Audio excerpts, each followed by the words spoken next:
Does this man look like a stand-up comic?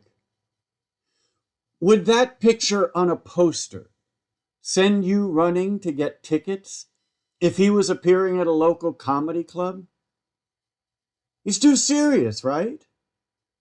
You're thinking he couldn't find his way through a knock-knock joke if he were standing in front of those huge doors that Dorothy and friends must pass through in order to see the wizard. This man appears to be the type who not only doesn't tell jokes, but never gets the jokes that others tell him.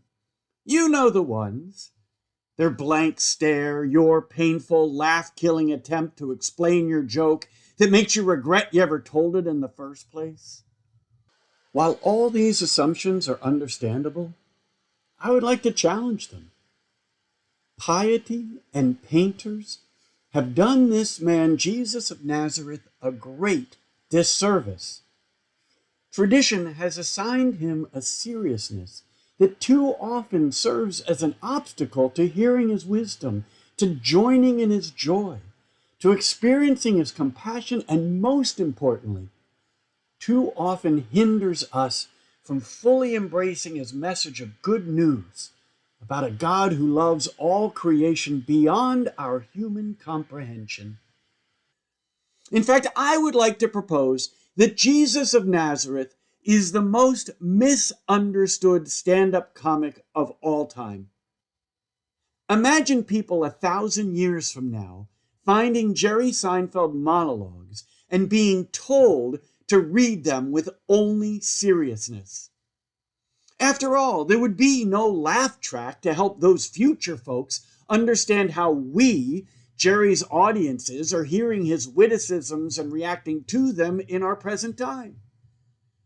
They could think that his concerns about New York City taxicab drivers, his comments about TSA workers, or his worry about potential disasters were said in all seriousness.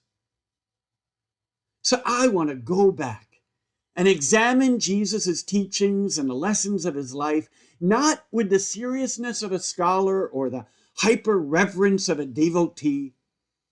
Instead, I invite you to engage your funny bone and hear again for the first time the words of this man who said and did such outrageous things that he was kicked out of his hometown, dismissed as a drunkard and friend to outcasts, accused of being demon-possessed, and ultimately killed by the powers that were because, like every brilliant comic, he hit a nerve with his humor. Actually, Jesus hit lots of nerves. And who knows? It just might turn out that Jesus was, in fact, the original stand-up comic.